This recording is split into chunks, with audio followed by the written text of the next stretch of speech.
Muchísimas gracias. En primer lugar, como no puede ser de otro modo, debo agradecer a la organización pues, la invitación a participar en estas interesantes jornadas desde un punto de vista múltiple, me atrevería a decir. Por supuesto, también muchas gracias a todos ustedes por su presencia y por si algún interés pudiera despertar mi intervención. Como digo, agradezco enormemente a la organización pues, la deferencia de haberme invitado, en el sentido que bueno, pues, me ha obligado, ¿no?, a salir de esos marcos de confort tan cómodos que muchas veces tenemos en el centro peninsular y realizar un ejercicio de reflexión sobre qué supone las comunidades de Castilla, pero en un marco, digamos, un tanto diferente, en el sentido que la propia organización me dijo, bueno, si es posible, prepara una presentación, pero sin desatender del todo qué ocurre pues, en Valencia y en Mallorca. Y esto, en fin, no siempre tenemos oportunidades de estas características. Además, yo desde hace no demasiado tiempo, desde 2018, efectivamente, soy profesor del área didáctica de las ciencias sociales. Me interesa, me preocupa también, ¿no?, aquello de la transposición escolar, qué historia estamos enseñando a nuestros jóvenes. Y en fin, tanto el tratamiento de comunidades como de germanías, y es una de las ideas que ya adelanto, me parece que no, de algún modo, no están del todo actualizados, y me estoy quedando corto, es casi eufemístico, pero no está el conocimiento que se transmite en los ámbitos escolares, no está tan actualizado como a buen seguro a todos los aquí presentes nos gustaría. En este sentido, me gustaría trasladar, ¿no?, que hay un mínimo cambio en el título que tienen ustedes en el programa. Cuando recibí la invitación a participar en estas interesantes jornadas, lo primero que pensé, muy bien, pues voy a hacer un ejercicio de plasmar pues, cuáles son las principales características de las comunidades, comparo quizás con las germanías y luego me voy al ámbito escolar. Pero claro, es que si descendemos con alguna mínima profundidad a qué son las comunidades de Castilla, pues realmente era un objetivo muy ambicioso que me iba a llevar de algún modo a hablar de historiografía, de tal modo que en mi intervención, más que hablar de 1521, vamos a hablar de cómo se ha construido nuestro imaginario sobre 1521, para luego, insisto, compararlo y llevarlo a un breve análisis de libros de texto, ¿no?, que es el que he elegido.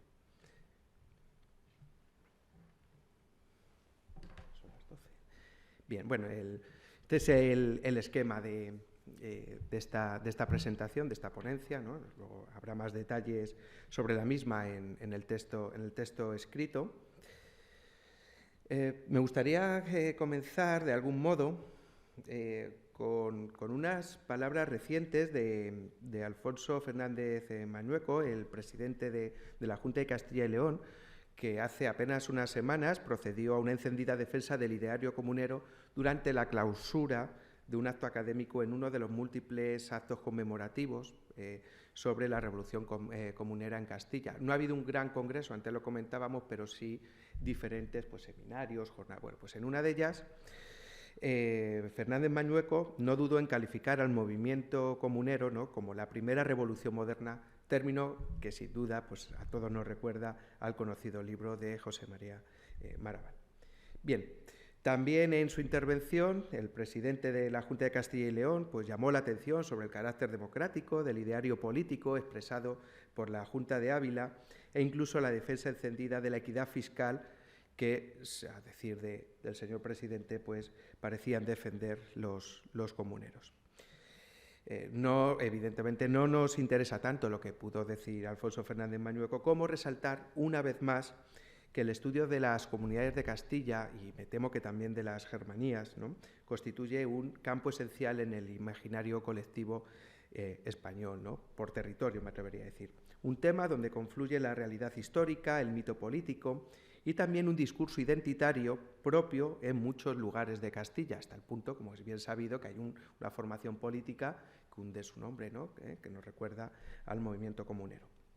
Y por ello mismo resulta un análisis tan complejo y tan rico, un verdadero juego de espejos poliédricos donde no resulta sencillo separar la investigación científica y la propia construcción que tuvo, como también es bien sabido, en el siglo XIX un momento esencial. Bien. De algún modo, como decía, estas imágenes del siglo XIX las podemos rastrear desde múltiples puntos de vista, incluso desde la historiografía. Ambos movimientos, ¿no?, pues, mantienen una alta carga de emotividad, ¿no?, y baste recordar no solo las palabras de Mañueco, sino, por ejemplo, a Lorenzo Silva y una reciente novela, Castellano. Que pensar que al final Castellano lo leen miles y miles y miles de personas a los cuales se le está trasladando una imagen que me atrevería a decir que está bastante superada desde hace bastante tiempo, desde un punto de vista historiográfico. Bien. Es curioso en este sentido que cueste, ¿no?, de alguna manera, pues, trascender o que pueda llegar en mayor medida algo que Ángel Rivero, pues, ha señalado con especial expresividad en relación a la historiografía decimonónica sobre las comunidades de Castilla, ¿no? El mito comunero como instrumento de denuncia del despotismo y de la afirmación nacional, porque todavía hoy encontramos algunas de estas ideas en no pocos círculos sociales. Bien, en esta construcción de las comunidades como sujeto historiográfico, insisto, es muy evidente, ¿no?, es muy conocida la influencia del siglo XIX, y creo que de algún modo nos siguen llegando de un modo directo e indirecto. Por ejemplo, la existencia nítida de dos bandos. Es algo que cuando te acercas a la investigación de base, yo realicé mi tesis doctoral sobre redes financieras, la fiscalidad de Castilla entre 1504, fallece Isabel I, y la salida de las comunidades de 1525. Y una de las primeras cuestiones que uno se plantea es hasta qué punto realmente estaban tan identificados o tan nítidamente señalados, ¿no?, homogéneos, esos bandos que aparentemente luchaban entre sí. Recuérdese en este sentido, pues, algunos detalles que me parecen significativos. Por ejemplo, que el almirante de Castilla, uno de los gobernadores, primero Carlos V, cedió este puesto, ¿no?, la responsabilidad de gobierno a Adriano Duque, pero rápidamente, al ver los primeros movimientos, nombró dos nobles castellanos, el condestable, con una posición más dura, más de halcón, y el almirante, con muchas posiciones, si no favorables, sí al menos comprensivas hacia los comuneros. Diferían los modos, pero, en fin, el almirante es una figura muy interesante. Creo que haría falta incluso algún estudio de mayor calado, ¿no? Fue este tipo de noble, ¿no?, literato también, con su propio cancionero. Y realmente el almirante apoyó, ¿no?, podríamos decir, incluso algunas de las peticiones de los comuneros, siendo uno de los gobernadores, insisto, sin compartir los medios. Lo podríamos ver también desde el otro punto de vista, desde los propios comuneros. Plantear que el bando comunero era un bando nítido, homogéneo, pues seguramente evita verlo en toda su complejidad. Hubo ciudades como Murcia, ¿no?, gracias al libro de Jacobus de hace bastantes años, pero con plena vigencia. Sabemos que el regimiento murciano mostró una férrea oposición a algunos de los dictados emitidos y emanados, ¿no?, desde la Santa Junta de Ávila, ¿no? O existió también la Liga de la Rambla, esa liga de ciudades contra los comuneros, que también hubo ciudades contracomuneras, la contrarrevolución hecha por las propias ciudades.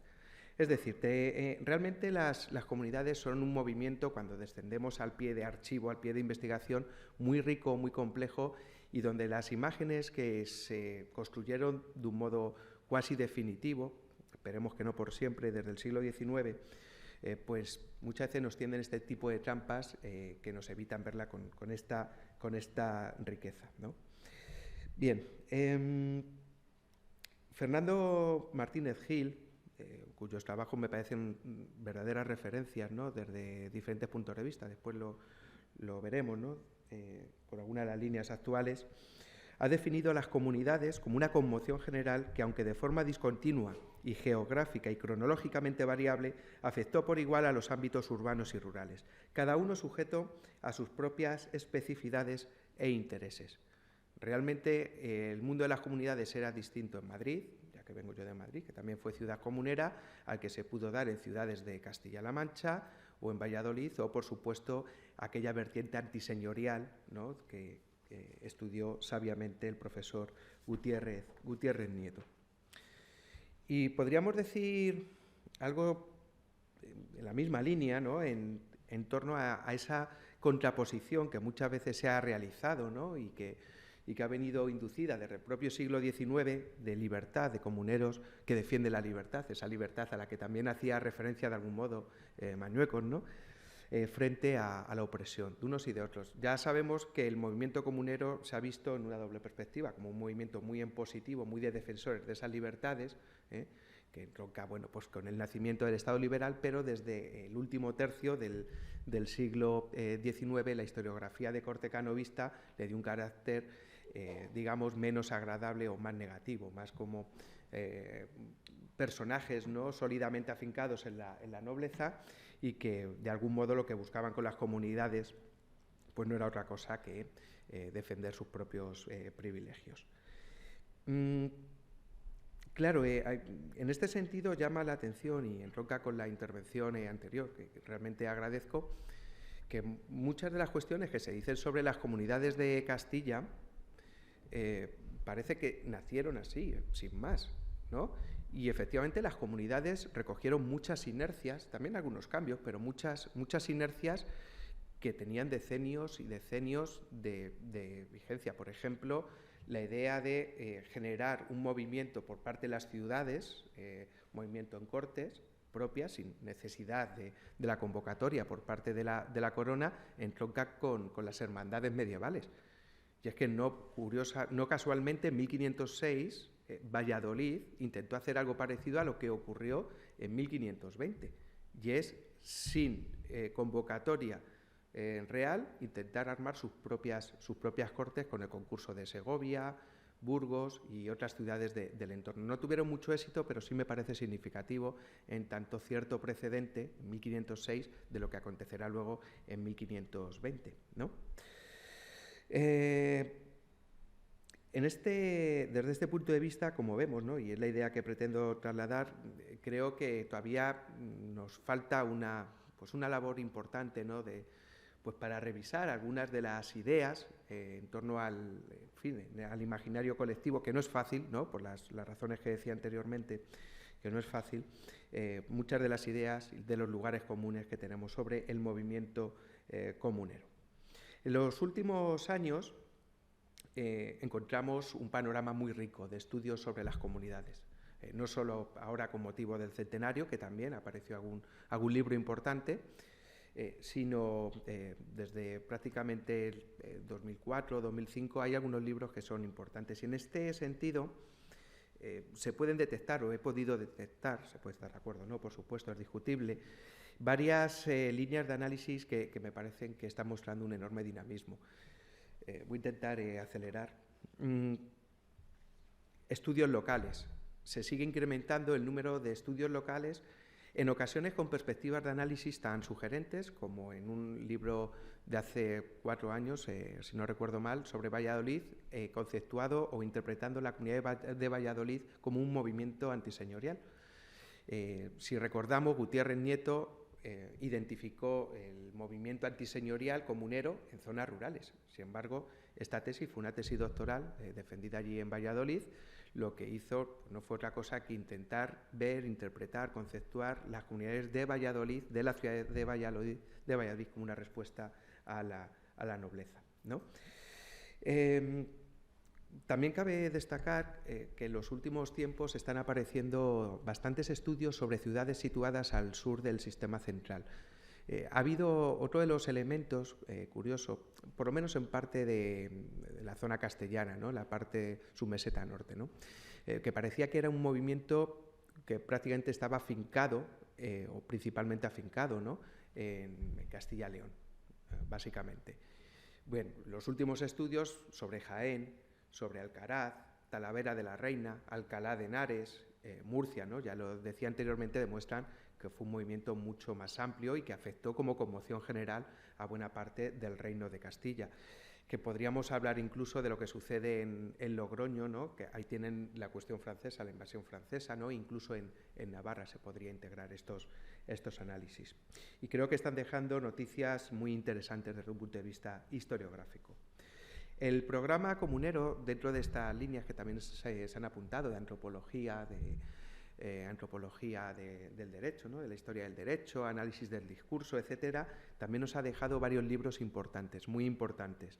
El último, que aquí se puede ver en una imagen, La rebelión de las comunidades, de Rus y Fernández García, muy reciente, es de hace un año, 2 años, no más, en el cual desde una profunda interdisciplinariedad, ambos profesores, atendiendo, ¿no?, a influencias historiográficas, filológicas, económicas y jurídicas, pues han legado un análisis que me atrevería a calificar de brillante sobre cuál fue el ideario o el programa de los comuneros.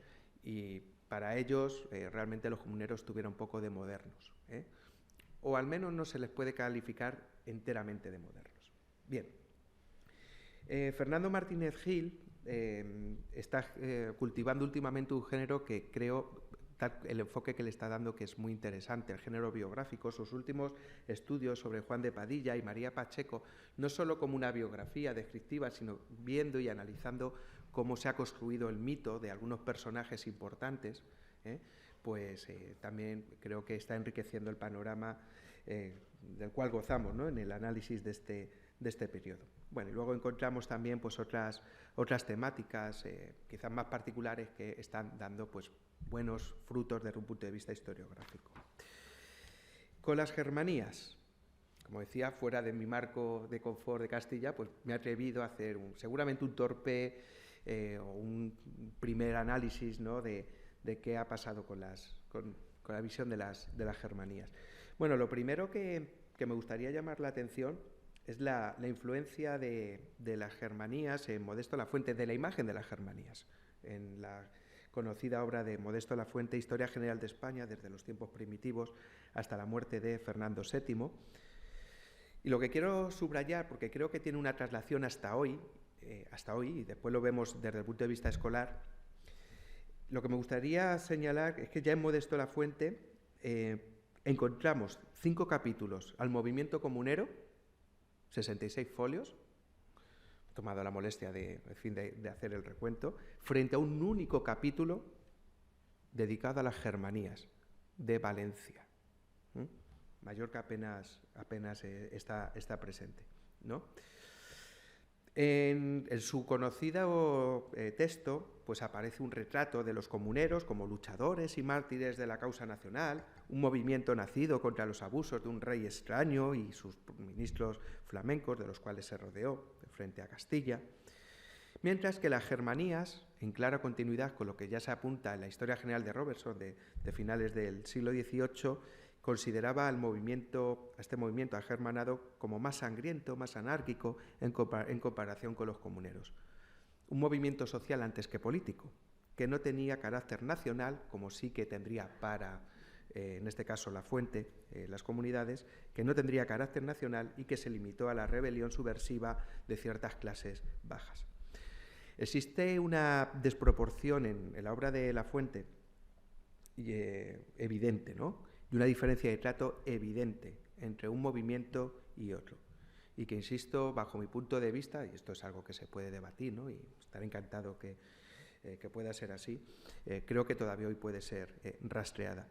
De hecho, tengo la sensación que es más fácil, ¿no?, es más fácil identificar los títulos clásicos del movimiento agermanado que no los de las propias comunidades, que la nómina es amplísima. Bueno, pues podemos pensar en García Cárcel, en Durán, Vallés, ¿no?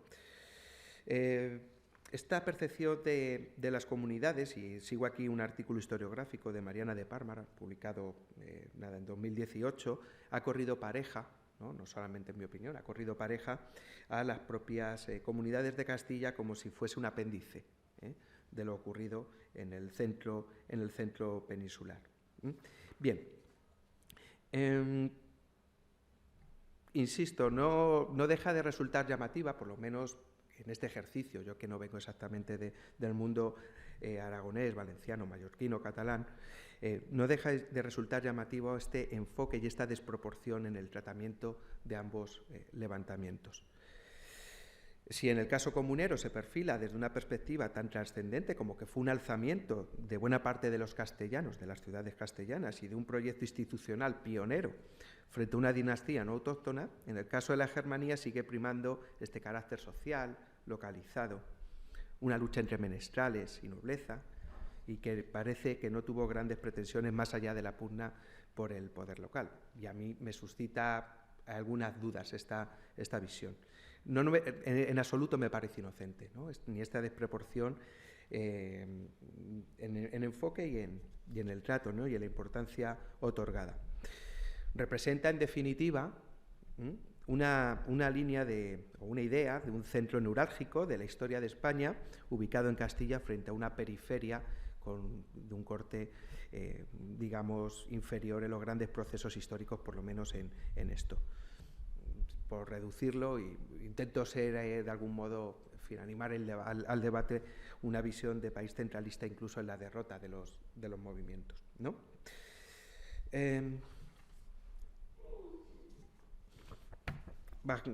este apartado lo voy a tratar muy rápidamente, quedan 10 minutos creo.